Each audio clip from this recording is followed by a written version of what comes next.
What happens when light is incident on the surface of a transparent object? Consider a glass slab and suppose the narrow beam of light is incident on one side.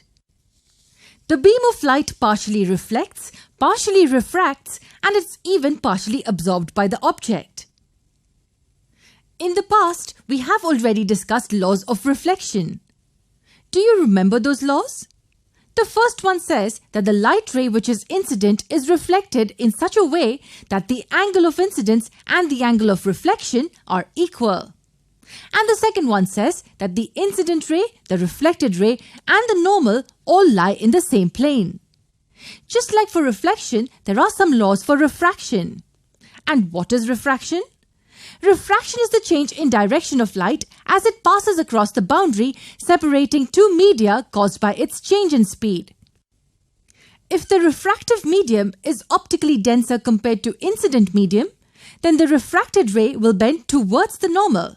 And if it's optically rarer, it will bend away from the normal.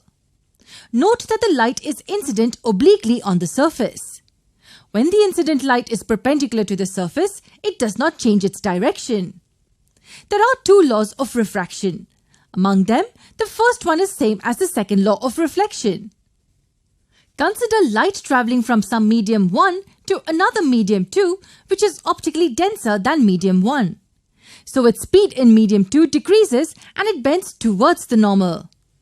The first law of refraction says that the incident ray, refracted ray, and the normal at the point of incidence all lie in the same plane.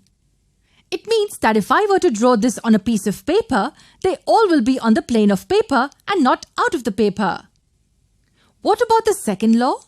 The second law is also called Snell's law of refraction. Snell's law gives us the relation between the incident and refraction angles and the refractive indices of the mediums. What is the refractive index of a medium? It is the extent to which the refractive medium increases or decreases the speed of light. Mathematically, it is the ratio of the speed of light in the incident medium to the speed of light in the refractive medium. It's denoted by n, and the two numbers in the base are the two mediums. We read this as refractive index of medium 2 with respect to the incident medium 1. Also, V1 and V2 are speeds of light in medium 1 and 2 respectively. We can also define it as the extent to which light changes its direction in the refractive medium. Okay, let's discuss the Snell's law of refraction now. In simple words, it tells us that the ratio of the sine of the angle of incidence to the sine of the angle of refraction is equal to the refractive index of the second medium with respect to the first medium. Now look at the term on the right. It is constant for light of a given color and for the given pair of media. This is the basic idea of Snell's law, and there are different ways in which we can understand it. In the previous video, we'd seen what n21 means. It is equal to the ratio of speed of light in the incident medium to the speed of light in the refractive medium. So we can also say that sine I over sine R is V1 over V2. There's yet another way to understand this. We may want to understand the ratio in terms of the absolute refractive indices of the medium.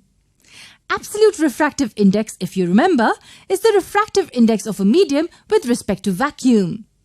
For instance, if the refractive medium is water, then it's written like this. So can we find this ratio in terms of N1 and N2? Yes, we can. We just use some very basic math.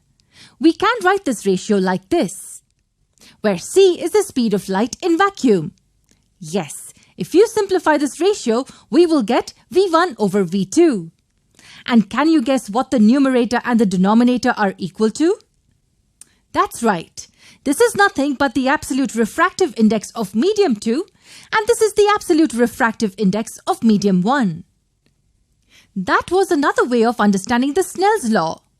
We can also say that sine I over sine R is N2 over N1, where N2 and N1 are the absolute refractive indices of media 2 and 1 respectively. Hope you understood this well. Let's move on to a new page. So these were the two laws of refraction of light. In the next lesson, we will solve a simple example based on Snell's law.